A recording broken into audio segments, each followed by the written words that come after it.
Hi, welcome to today's Ask Austin. Today I'm speaking to Ruth from Mayflower Bespoke Jewellery about making jewellery, artisanry and changing careers. This episode of Ask Austin is presented in conjunction with Artisanry Co, a marketplace and community for artisans, crafters and artists, taking care of the business side of the creative process. To find out more, go to www.artisanryco.co.uk. Hi Ruth, how are you today? I'm fine, thanks. How are you? Yeah, I'm excellent, thank you.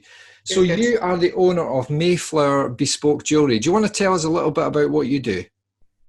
Yeah, so I make silver and gold jewellery. I sort of have a focus on bespoke pieces. That's my aim for this year, to focus on bespoke pieces. But I also do workshops as well, which obviously has been hit slightly at the moment. Lots of workshops being rescheduled. But yeah, I make jewellery and I work by myself, which is lovely. It's a career change from being a teacher. Oh, yeah, that's a big change. Yeah, so it was a big change, but it's been really good. But that's why I like the workshops, because as much as I like working by myself and not having 36-year-olds talking to me, I like the company as well. So, and I still like teaching. So when I can get those back up and running, that'd be great. So do you have a workshop at home that you work out of? I'm really lucky. I have a workshop. I just moved in in January. I'm in at the moment we've got a garden room, so this was going to be my working space, but right. I won't flip the camera and stuff. But if I could, you would see that my working space now has a TV, a pool table that the camera's and a drum kit and a keyboard in it.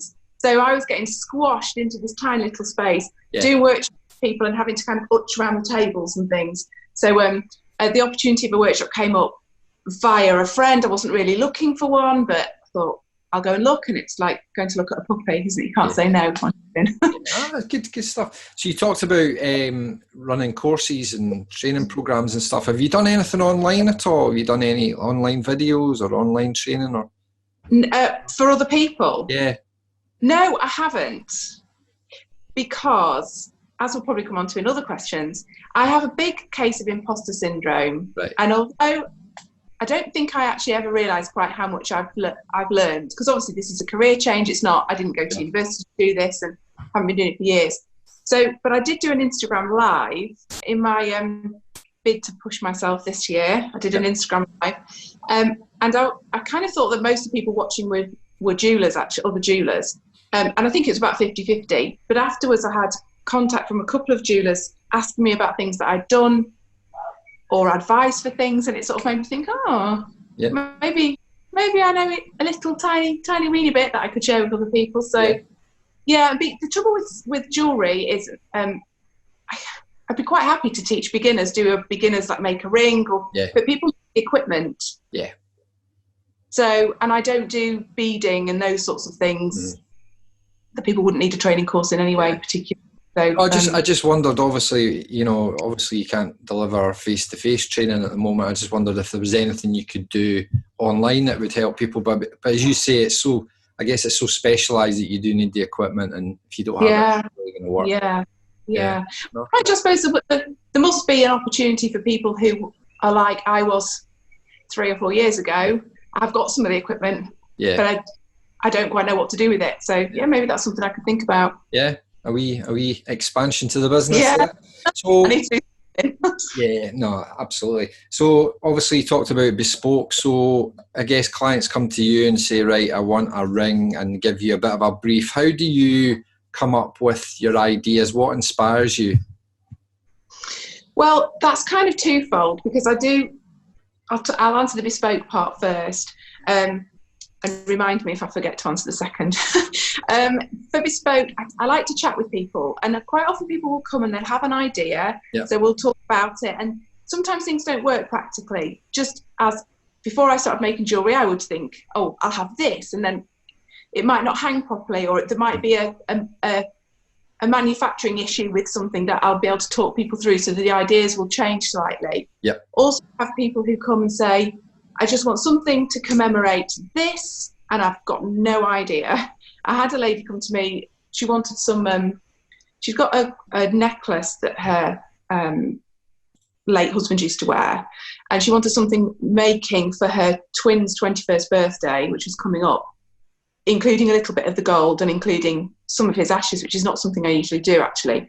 But she didn't know what she wanted, so she had a look through some of the things I'd already done, and we talked about what they were going to be used for, who was going to be wearing them, how practical they had to be. She wanted rings making, and we came up with a design between us. So that's often for the bespoke. By talking to people, you can kind of actually pull out what they want, even though they think no. But I do like making pieces not for myself. I can't keep everything, but for sale on my website. And things, I just get inspiration from all over. I'm a bit annoying on holiday. My husband and the dogs will be down the beach, and I'll be taking a photograph of a nice pattern in the sand, or an interesting doorway, or a fishing net or something. Brilliant. So yeah, over the place, really. Good, excellent. Yeah. And you're obviously part of the Artisanry website. So how did you get involved in that? They contacted me actually from Instagram, which was a bit of a wake-up call. Is the fact that I kind of put stuff in and have a little chat with people, and you forget actually how many people are seeing your things. That's been a real learning curve for me. I had about 200 followers in January, and then I took part in a business boot camp with the Jewellers Academy, so Jeweller Support Group, and took on board their social media tips and things, and it's grown really fast. And I guess Artisanry must have, I don't know, found me on Instagram. They approached me, and I had a chat, with Andy, the potter of Leith, as well, just because I didn't know anything about them, and he said yes, they sound kosher. And then I was impressed, actually, really, because I like the training that you did as well. It's nice and compact, and I haven't got to put an hour and a half to one side for it. Yeah, absolutely. Yeah, and I think especially at the moment when we have got a wee bit more time, it's a good chance to catch up with training and certainly look at things like your marketing, and that's something I keep saying to people, now is the time to really push your marketing. Something that I've been doing is trying to plan out my social media posts for a month in advance, and using tools to just schedule them so that they automatically go out.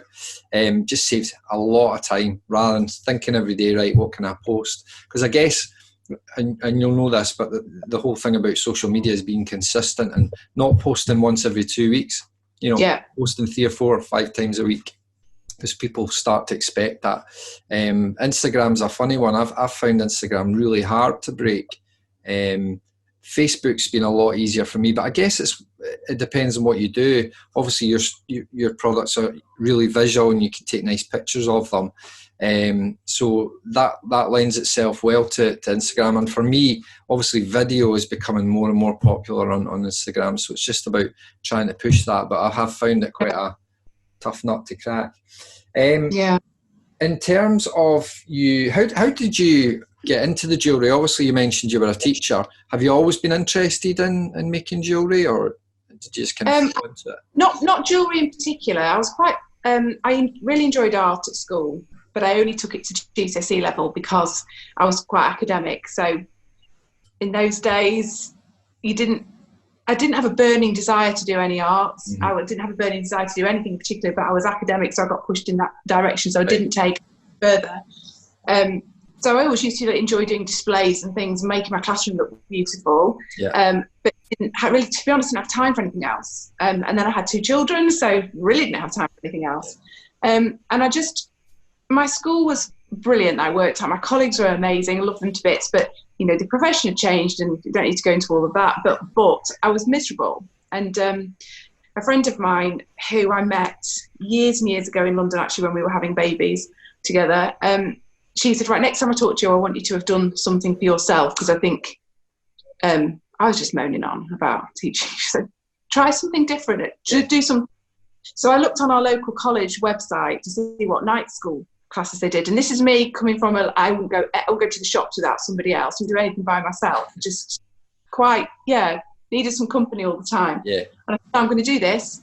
And I found 2 courses, one pottery and one jewellery. And jewellery was on a day that my husband could cover the kids. Right. This is so tenuous, but so I did the jewellery. And my my student card for the first semester of it. It's hilarious because I'm like that, like, so excited. So happy.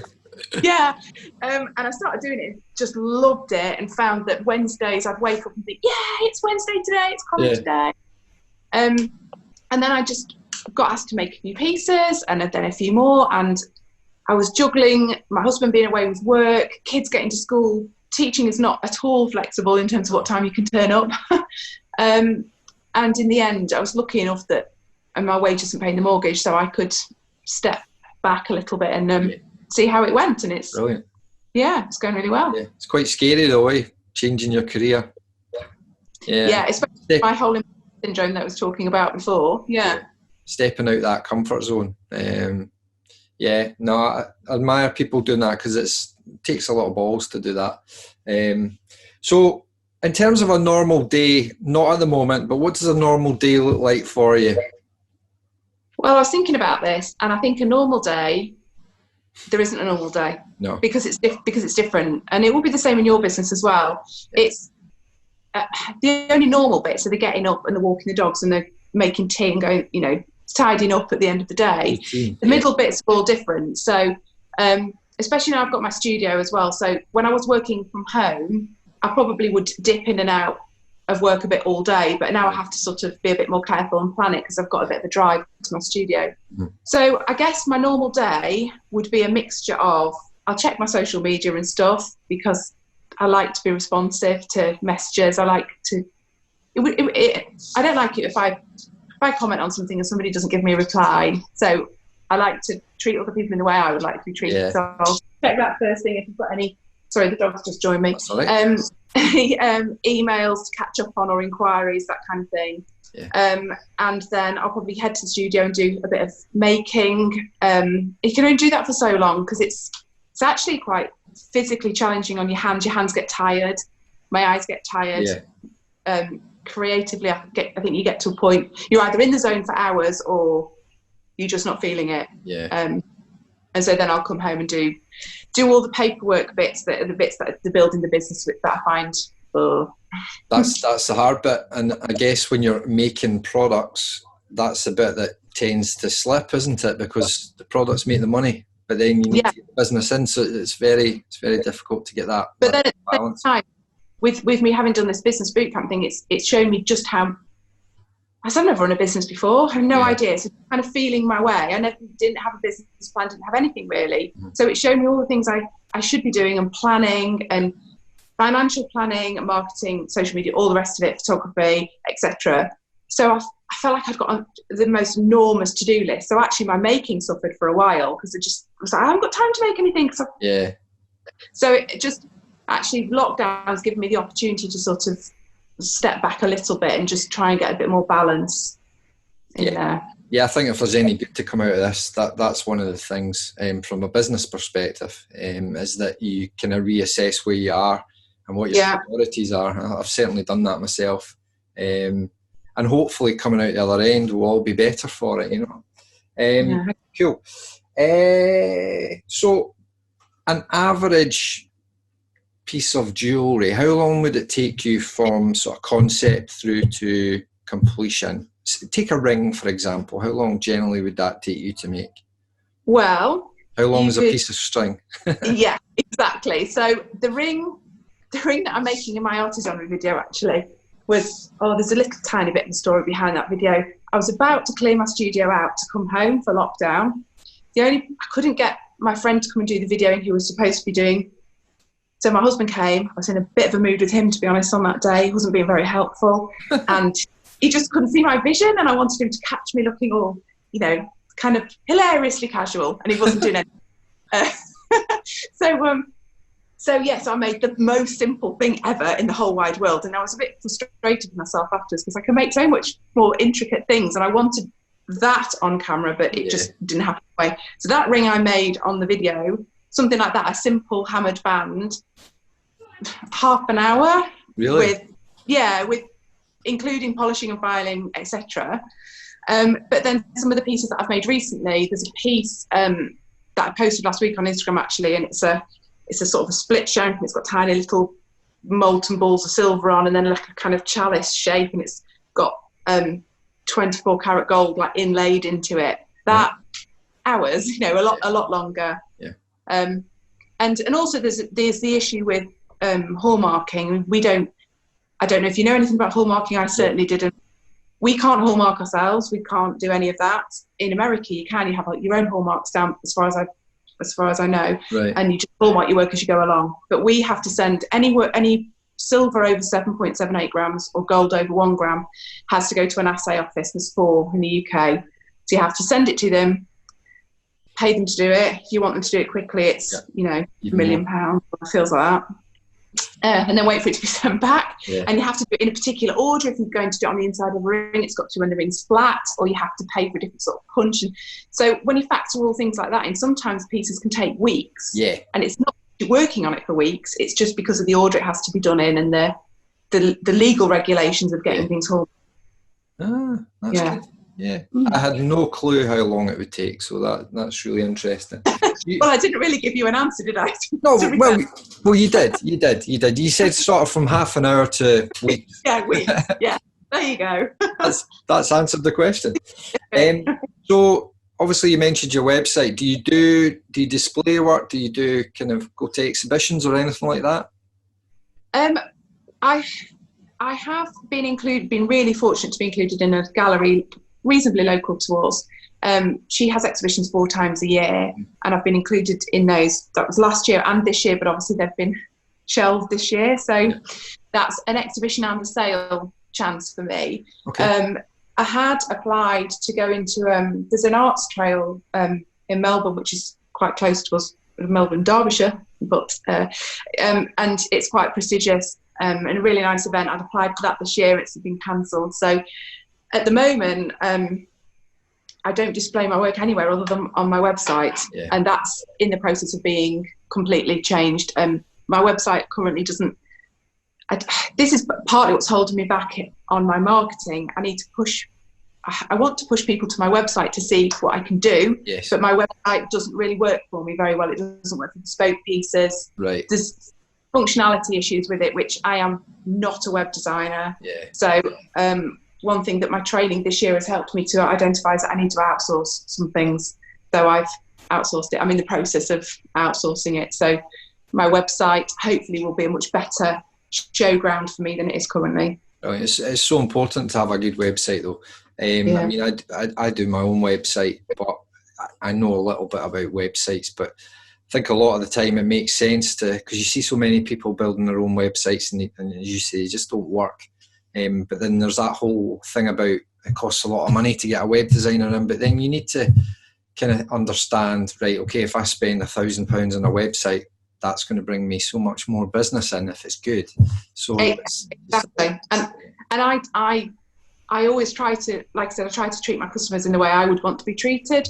And equally, I try to be honest with myself. If I look at my website and something's irritating me, then chances are it's irritated somebody else. Yes. And they might not have even got to the point of being irritated before they've just dropped off because the page hasn't loaded or the information is different in one place to another because I've built it myself and I don't really know what I'm doing. So all those things will be ironed out, and then I can ramp things up a little bit. Good, excellent. So, in terms of people want to follow you, find the website, what's the website address? It's Mayflower Bespoke Jewellery.co.uk. Cool. It was Mayflower Bespoke Silver. This is the 3rd time I've mentioned imposter syndrome, which some shrink would have something to say about. But when I first started, I called myself Mayflower Bespoke Silver because I didn't want anybody to ask me to do anything in gold because I never believed I would be able to do anything in gold. Right. And then I started doing. I've done a couple of sets of wedding rings. Like, was really, really, really sort of chuffed to be asked to do those. And then, so people were saying to those couples, where did you get your wedding rings made? And they were, I thought she only did silver. And it just got to the point where I was like, it's just not really reflective of me. Yeah. So I changed it to jewellery, and hopefully that is more reflective. But the name actually comes from my primary school. The Pilgrim Fathers came from the villages around where I live. Right.